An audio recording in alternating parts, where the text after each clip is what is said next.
now 6:43, kicking off News to Go with a live look at what was the sunrise. It was very nice just a few minutes ago, and then it went back behind the clouds. So we are looking clear, warm to start today, but we are counting down to the impacts from the remnant of Hurricane Beryl heading our way, which means it is a weather impact day. And we've seen the storm cause severe weather after it made landfall in Texas. Randy, you've been tracking this storm. What are we seeing for our area in the next 24 hours? Right, so the center of the remnants are going to make their way from right now in Arkansas up in through central Indiana. And since we're kind of just off to the east of the center of that system, there's going to be a lot of spin in the atmosphere, which means we have the potential for heavy rain and also the possibility of some tornadoes. Now, these generally are weak tornadoes, but a tornado is a tornado if it hits your house, right? So we're looking at that possibility as we get into the evening hours, specifically as the sun goes down and kind of the center of what was Beryl makes its way into central Indiana and again impacts our region. You can actually see as we take a look at the severe weather outlook, it's Paducah to Evansville up through Cincinnati that has that potential for stronger storms today. So the general outlook for us, pretty quiet this morning. There are a couple of sprinkles out there early, but you're going to see some spotty downpours between 3 and 6 p.m. Kind of hit and miss style. Most of us muggy and low 90s. More of them developing as we creep closer to sunset. So 7, 8, 9 o'clock, starting to see more action on the radar. And I actually think it's probably midnight through about, or 9 p.m. through about midnight or 1 a.m. that we see the bulk of our rain come through. So the impact would be the potential for weak tornadoes. Still a tornado, still causes damage. Heavy rain, late possible as well, with most of us picking up somewhere between about 0.5 and 1.5 inches of rain. Here's the futurecast. Clouds around this morning, pretty quiet up until about the middle of the afternoon as we start to see some pockets of downpours develop. As the sun goes down, so 8, 9 p.m., rain chances start to go up. That's when the center of this system is kind of lifting through our region. So between 9 o'clock and midnight is probably our best bet for intense downpours. The possibility of some spin-up tornadoes with this as it passes by.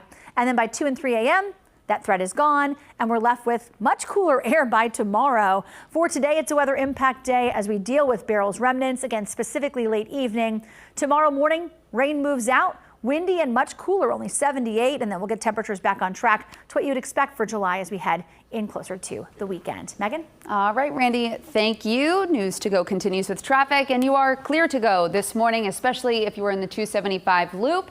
We're seeing pretty much green throughout the area, just a couple minor things to be aware of, especially if you're coming from the east and west. The first one here, this is a crash on Ohio 32 westbound at Harold Road. So if you're coming from the east side into downtown, just be aware of that. Another thing that we're taking a look at is on the other side of the area. You're taking a look at a water main break. This is on US 421 in both ways. So if you are headed anywhere in that Versailles area, just be aware that this pretty main thoroughfare will be blocked due to that water main. Another thing to be aware of, there's debris on the road here that we've been tracking on 28. So just some things to be aware of if you are heading out on your morning drive, your morning commute, as we make our way on this Tuesday to work this morning. Let's take a look at what you can expect throughout the rest of the day. Stephen? Megan, thanks so much. All right, 6:47. As the remnants of Hurricane Beryl head this way, first responders from across the nation have already rushed to the areas hit the hardest to try and help out, including from our area.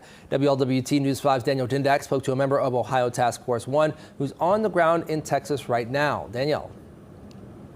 Yeah, Stephen, his name is John Kaminsky, and he's actually stationed in East Texas right now with FEMA, but he is actually a member of Ohio Task Force 1, but Ohio Task Force 1 was not deployed for this trip. Now, back to Kaminsky, I can tell you what he's doing right now. He's staging and getting resources where it's needed. So far, we've seen video from some of the hardest hit areas. Now, this footage is coming from our local viewer who happens to be in Galveston, Texas. You can see the storm surge, heavy rain, and damaging winds. Kaminsky told me that his goal is to leave the place better than he found it, and of course help anybody in danger along the way. Now, I asked him about Beryl and how it happened so early on in the hurricane season, and he said he hopes it's not foreshadowing what we can expect for the rest of the year, but he told me Ohio Task Force 1 is deployed numerous times throughout the nation, throughout the year, but he said they are going to be ready for whatever Mother Nature throws their way. Reporting live this morning, Danielle Dindak, WLWT News 5. That's a July hurricane that got this strong this early in the season. Not something we want to see. Danielle, thank you. You can track the path of these storms and their impact on your evening, all from your phone. Get the WLWT app. It's free. Get those alerts turned on, and we will let you know when severe weather is headed your way. And more reaction this morning after 4 people were killed and 3 others were injured in a shooting at a Florence birthday party over the weekend. WLWT News 5's Richard Childs joining us live with the vigil that's happening tonight and what we know about the man that police say pulled the trigger, Richard. Now, well, Megan, those 3 gunshot victims who were transported here to UC Medical Center are continuing to progress in their recovery. This happening while the Florence community tries to, again, just comfort one another in the midst of this tragedy. Now, tonight, Crossroads Church in Florence going to be hosting a night of prayer that's happening from 6 o'clock until 8 p.m. Mayor of Florence and others from the community expected to attend. Everyone is invited to, of course, give support to that community. Now, meanwhile, we're going to continue to bring you updates on how that gunman may have been able to acquire the weapons used in this shooting, even after being convicted of those crimes earlier that we're continuing to learn more about. For now, reporting live this morning from UC Medical Center, Richard Childs, WLWT News 5. Richard, thank you. There are multiple GoFundMe pages for the victims. There's also a silent auction happening Saturday where 100% of the proceeds will go towards the families. We have all of that information on our website, WLWT.com. New on WLWT this morning, we're learning more after 1 person was killed after a crash in Claremont County last night. Emergency crews were called to Bootjack Corner Road south of State Route 133 in Williamsburg Township around 7:30. Investigators say 49-year-old Christopher Riley was driving his Dodge Charger when he went off the road during a turn, hit a utility pole, and rolled over several times. First responders found him dead when they arrived. They say he was not wearing a seatbelt. Ohio State Highway Patrol says the crash is still under investigation.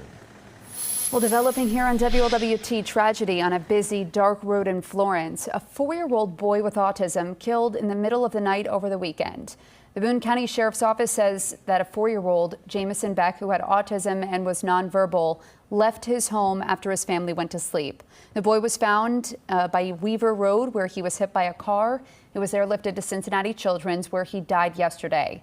According to deputies, speed, alcohol, drug impairment, they were not factors in this crash.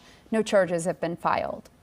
We have reported on catalytic converter thefts from cars in our region extensively just the last few years. Now Ohio lawmakers are looking to crack down on those thieves and prevent the selling of stolen parts. WLWT News 5's Giacomo Luca live for us with how this new bill would work. Giacomo. Yeah, Megan, area mechanics say local churches, families, even their own shops have fallen victim to these thieves who cut those parts out in just minutes, leaving the victims with thousands of dollars in repairs. Well, I spoke with Ohio State Representative Bill Romer, who tells me this has become an epidemic, a multi-million-dollar epidemic in the state of Ohio that they are now working to crack down on. Officials tell us that they are really working to stiffen penalties for thieves and buyers. The proposal by the lawmaker would require sellers to show ID and proof that they own the part, like a receipt or registration. Recyclers and scrapyards would also have to keep the records and pay by check with the 2-day holding period. That would give police time to investigate any potential thefts. Area mechanics say the ongoing thefts have costed their customers thousands of dollars. We'll have more information on our website at WLWT.com showing exactly how those buyers would be held accountable in this bill. Meanwhile, 39 states have proposed legislation attempting to slow the theft of these catalytic converters, and the bill here in Ohio, it's now headed to the state Senate. Live this morning, Giacomo Luca, WLWT News 5. Again, it costs $0 to leave other people's stuff alone. Giacomo, thanks so much for that report. We appreciate it. All right, happening today, Ohio's Lieutenant Governor Jon Husted is unveiling a new resource for law enforcement agencies across Ohio. Husted is meeting with law enforcement officials at the Vandalia Police Department this morning to make the announcement. So far, officials have not shared what the new resource is, but we're told it will help current agencies and police recruits. The announcement is expected at 11 this morning. The process of approving businesses to sell recreational cannabis in Ohio now inching forward. Medical dispensaries got first dibs at applying, and nearly 250 applications were submitted. Dual-use applications opened in June. The Ohio Division of Cannabis Control Database shows provisional licenses were approved for 9 dispensaries in Hamilton County, 4 in Butler County and Claremont County, and then 1 in Warren County. The next step toward making recreational sales is getting a certificate of operation. And right now we're still working to learn how long that process takes, but officials do say it could happen as soon as a month. In Commitment 2024 this morning, local officials are getting an early start preparing for the upcoming election. The Hamilton County Board of Elections is holding a meeting today to discuss a number of topics, including voter registration, the proper resources for election equipment, and absentee ballots. Officials will also discuss plans for early voting ahead of the presidential election. It's happening this morning at 8:30 over at the Board of Elections. The Reds back in action at Great American Ballpark this week, continuing their long homestand ahead of the All-Star break, and the team got an early start in the series in the win column against the Rockies, shutting out Colorado after putting up 2 runs in the 4th and another 4 in the 8th. It was a 6-0 final. Same time, same place tonight for Game 2 at 7:10 first pitch. Game 3 tomorrow night, 7:10. Game 4, day baseball, 1:10 on Thursday. Of course, we'll have all of our big stories, what you need to know to start your day on our daily podcast, 5 on 5 in 5. You can find it wherever you get your podcasts. Make sure you subscribe to it so it automatically goes to your phone.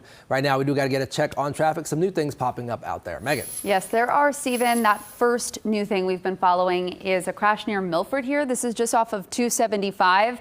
And right now, we're learning a little bit more as the day goes on, but there's a crash on Ohio 28. This is westbound at Old Bank Road. So if you are headed in that Milford area, maybe you're trying to get onto 275, just be aware of that one.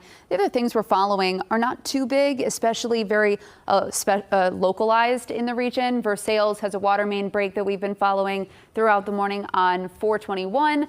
That's coming from US 50 on South Street. Another thing we've been following throughout the morning on the east side, this is just near Batavia, and this is debris, or this is actually Ohio 28 due to debris on the road. Both ways are closed down, so just be aware of all of those things. Your travel times are all in the green. It's not looking too bad this morning. News to Go continues again with the last check of that forecast, Randy. All right, well, let's take a look at the radar because we do have a little bit of green on the radar here this morning. Some very light showers, yes, associated with what was Hurricane Beryl, making their way into portions of Fayette and Union counties. A couple light showers there, maybe even a stray sprinkle north of West College Corner. But for most of us, the main impacts of this system won't get here until the evening. Just think as the sun goes down, your rain chances and severe weather threat goes up. And you'll notice that severe weather threat from Cincinnati down through Paducah with the possibility of some stronger storms and the potential for tornadoes because landfalling hurricanes and tropical systems produce tornadoes specifically to the east of that track. And that's where we will find ourselves into the late evening hours. So now through 3 o'clock, cloudy, humid, mostly dry. Between 4 and 7 o'clock, scattered rain or a storm. 8 p.m. to 2 a.m., the rain becomes more widespread, more intense. Our biggest threat for severe weather is probably 9 p.m. to around midnight or so. And then into tomorrow morning, spotty rain lingers. It'll be a windy one. So we do need some rainfall. Areas to the east, lowest amounts about 1/4 to 1/2 inch. Much of the 275 loop and the 71 corridor, about 1/2 inch to 1 inch, and then about 3/4 to 1.5 inches of rain possible. Areas a little to the west into Indiana. So plan on the potential for stronger storms tonight and much cooler air tomorrow. All right, Randy, thank you. Today's show is next. We'll be back in 25 minutes.